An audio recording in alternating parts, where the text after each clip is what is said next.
Good morning. I'm Mark Allen with Gaper.io, and I'm here today with Christopher Antonopolous, the CEO of Measured Results Marketing. I think I got that right, didn't I, Christopher?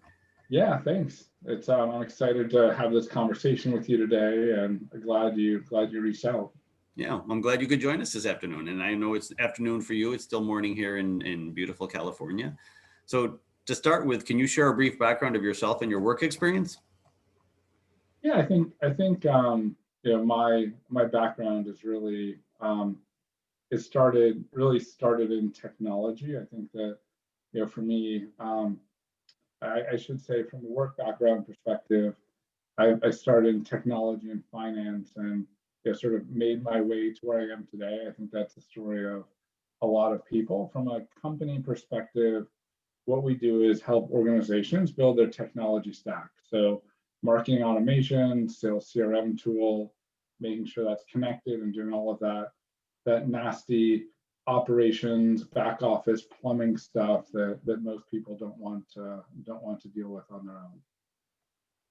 Yeah, a lot of people like to do the front end, which is flashy and all, but there's a lot that goes into the back end, as we know.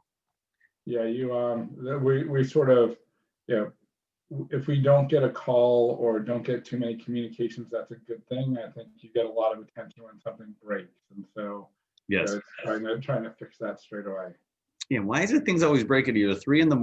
or right before you need them, right before a big meeting? It's uncanny how that works. I don't know. It's sort of a Murphy's Law thing. It just it has to happen at the most inopportune time, but you sort of have to be there when that thing breaks, because that's when people need the most help. Yeah, this is true. So what has been your experience with remote employment, both as an employer and an employee?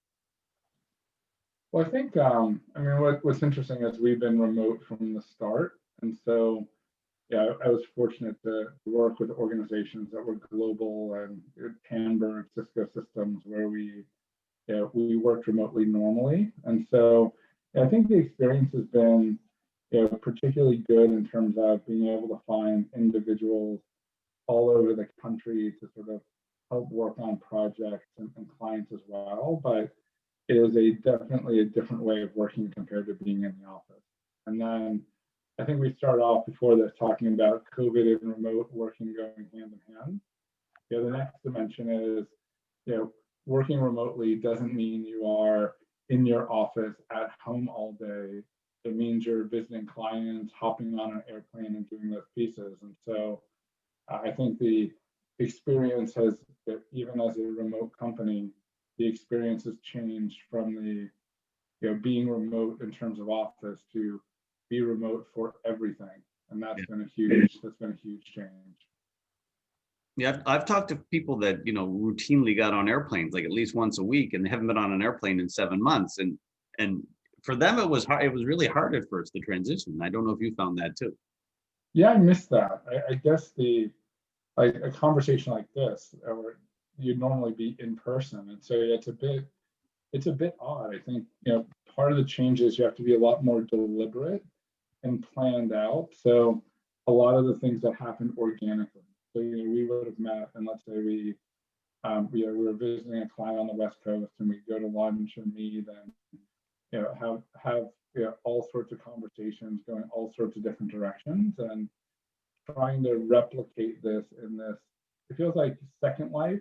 It's kind of weird. So you have your online personality, and so adjusting to that's been quite challenging. Yeah, and I know what you mean. I mean, I remember when I used to be a sales engineer, technical engineer, sales engineer, and the salespeople would want me to go. They had an example, a meeting in Washington D.C., and they'd ask me to fly from San Francisco to D.C. for 1 or 2 hour meeting, and I'm like, "Are you sure you want me? Because it's going to take me 2 days. It's going to take 2 days out of my schedule for 2 hours." So I always did tell them, though, I would always go to Philadelphia for a meeting because that's where my mother lived. So I always took advantage of those. I miss it. I miss hopping on a plane and seeing people in person, but it's how do you replicate that relationship? So yes, you may lose 2 days, but there's not that. So you have your 2 hour meeting, but it also means lunch or dinner or meeting other people from the team. and sort of doing that organically, getting a tour of the office or things like that, that it's trying to replicate that in this environment. And yeah, you can. Yeah, I remember I would actually tell some of the people, try to make the meeting on a Monday or Friday. That way I can travel. And I didn't mind traveling on a Sunday or a Saturday, Yeah. especially if you get a direct flight, it's not so bad. And or anything on the West Coast was a breeze for me to do. I mean, if I had to go down to LA, I've been down to LA and back in the same day. Yeah. So what do you think is the future of remote employment, and what do you think can be done differently to make it more effective? Well, I mean, there are people who are never going to go back to working in an office. And I think the whole dynamic has changed. I like to think of things that we fast forwarded 5 to 7 years in the future. So Mhm. I think eventually we would have, had meetings like this, and this would be the normal, but it's sort of accelerated. I think from the future, it's trying to replicate some of those experiences that you had before. Like it's we're trying things like having lunches with colleagues or clients and sort of ordering lunch and doing it in this format. But I think it's here to stay. I think also a lot of organizations are particularly liking the fact that they're not going to need office space, or Mhm. that was a huge overhead expenditure. So I think what'll happen is you'll have the option, you'll come in for very sort of planned or strategic things like a quarterly business review, an offsite, a planning session. I think meeting the client when you kick off a project or an engagement, I think all of that's coming back in terms of that model. But I think that beyond that, you'll have the choice to come in depending on what industry you are and what works best for you. I think that whole dynamics changes, and I don't know what that's going to mean to companies like CBRE as an example that have hundreds or millions of square feet of space that the companies are just not going to want to rent anymore. Yeah, and I think like your WeWorks and your Reguses they're going to increase. I wonder about in the Bay Area, like Facebook that just built a huge campus in East Menlo Park, and now they have their employees working from home. So it's going to be like, what are they going to do with all that space? Or Cisco systems. I used to go regular. I spent a lot of time in San Jose, and same thing. So they have 56 office buildings in their campus. Yes. They have their own sort of transportation system between one and another, but I expect that those buildings are relatively empty at this point. Yeah, and actually, I used to work down the street from them on Tasman Drive, and you're right. I mean, they basically own a whole section of San Jose. It's miles, right? Literally, you go down the road, and it's miles of buildings that are exactly the same. Yes. And so you have to sort of navigate to which one you're going to for meetings. But yeah, it's I think that's a fundamental change, but I think the technology interaction has to get better. So Yeah. I've gone to some of these online conferences, and some of them it's just a session and people are trying to chat with one another, but how do you create those organic interactions in this online world? Because a lot of it is planned. Like you have to be so much more hyper organized and deliberate to make sure you connect with people and you have those conversations and you reach out, where normally you'd go attend an event, a local event, and you see the same group of people and have those conversations without having to do that level of planning. Yeah, no, I agree. And interestingly, with Cisco, they actually provide some of the technology that helps grow this particular platform. Yeah, I worked in their collaboration infrastructure. So video conferencing, digital signage, all of those pieces. So yeah, they're having a particularly good time of it at the moment. Yeah.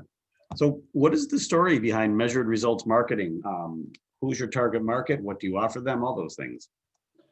Yes, I mean, sort of founding story for me is that I was fortunate to work in sort of the very beginnings of marketing automation and connecting between infrastructures. And so we work with mid-market enterprise B2B software as a service manufacturing companies and really help them get their infrastructure online. I don't like this word digital transformation. I think that's turned into a buzzword per se, but yeah, we really help them understand where their leads are coming from, make sure that they're captured and reported on from, all the way from the initial intake to closed won opportunities.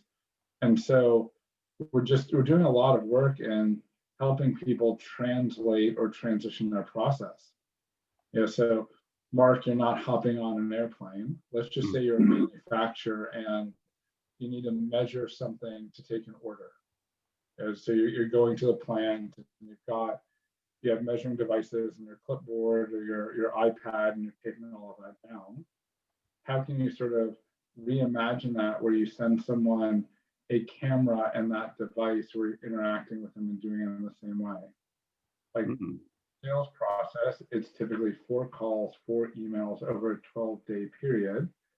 If you're used to seeing people in person, having lunches and that, like how do you put that in a system? How do you send video? And so we're spending a lot of time in helping companies retool so that they can take advantage of the fact that everyone's online. So do you build the software systems that do this, or do you connect the software systems and build in other interfaces? We connect them. I mean, I think think of us as sort of, we build process or a system integrator, and then we train the teams or individuals in the companies on how to work that process. And so, we built a number of applications to make things easier, but there's a lot of good platforms out there. I think if you were trying to develop a Microsoft Dynamics, Salesforce, Sugar CRM, and the dozens of others, we've decided to focus on finding the best solutions based on industry and tech stack and making them work together rather than trying to develop our own solution. Yeah. And so I mean, one of these I asked you, have you had a office in the past, and if you did, how did you incorporate the idea of going remote, into the current situation? Yes, I worked in offices. I would say that what's interesting is the last few companies I've worked with were remote.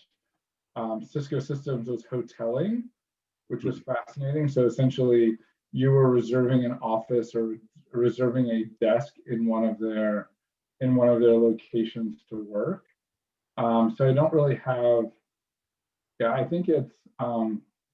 I don't really have too much recent experience. It's been, gosh, over a decade, maybe 15 years. The last time I worked in a company that didn't have remote offices or some sort of hoteling scenario. So this is sort of normal to me in terms of how things are, but I do miss the, again, organic getting together, going out to lunch, talking to adult humans is probably the another way to say it. Yeah. And so measured results marketing, you don't have an office, and do you have employees all over the place? Yeah, we have all employees all over North America. So we have a core team, and then we have a diverse set of independent contractors. I think that team is almost 75 people now, and they are all over based on specialties and needs that we have for clients and needs that we have for the company. And so did the pandemic, when the pandemic hit in March, did that cause any particular challenges to the onboarding process or things like that you didn't expect? Yeah, I mean, we would always do the onboarding process, the initial intake in person. And so it was I was funny in March. I was with a colleague of mine, and we were visiting a client. We just gotten back from a trip to see a client in New York. And so, it's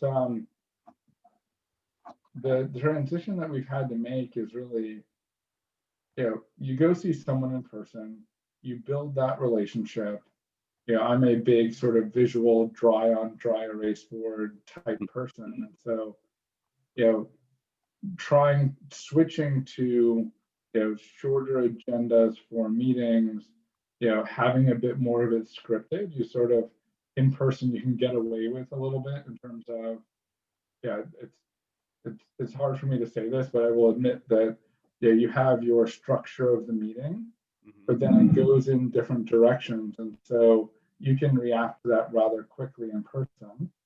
When you have a remote team and workshops where you have 15 to 20 people that are on remotely, you better have a really good agenda, exactly what you want to get done during the meeting. Make sure that you compel everyone to be on video to make sure that they're not doing laundry, making lunch, since everyone's at home. But that's been planning for and executing that onboarding has just been a bit different. I would imagine. And have you actually hired people since the pandemic hit? Yeah, we've hired 5 new people since the pandemic, and all of that was remote. The good news is most of the people we are hired are in the same Northern Virginia geography, sort of Northern Virginia, DC metro area. So I'm still getting to responsibly meet them in a social distance environment. It's kind of weird. It's almost like, great, it's great to meet you. You stand over there.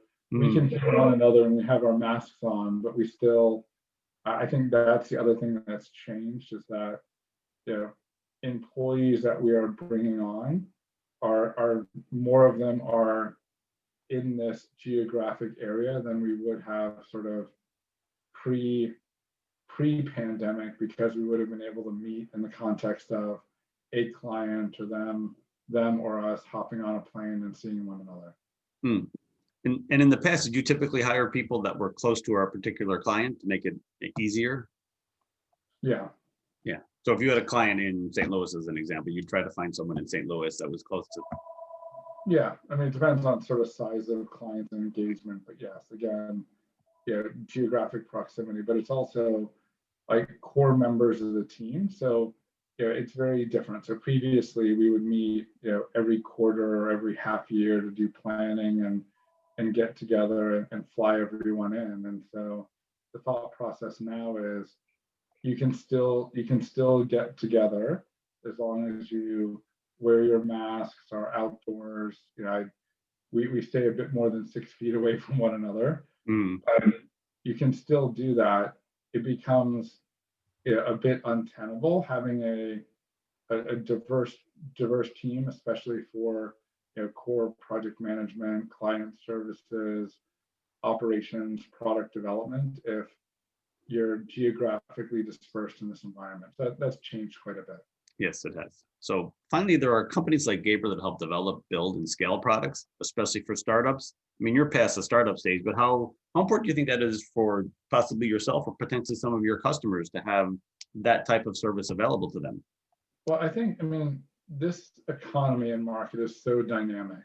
And I think that, every company has had to pivot in one way or another, or, lean on technology a bit more than they did before. And so I think that, if you don't have your own team, it's important to have a resource you can go to build an application, become more efficient in process, and do it quickly. Because I think we'll probably have a next phase of change in early Q1.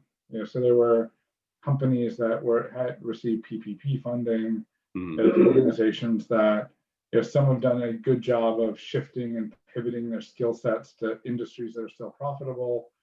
Others have not done as good of a job. And so, and some jobs are just not ever coming back. And so you need to find ways to use technology to differentiate yourself, build personalized experiences. And so I think that, having a solution like yours to lean on and quickly find the right resources, especially if you're not versed or familiar in that area, is pretty important in this economy that we're in.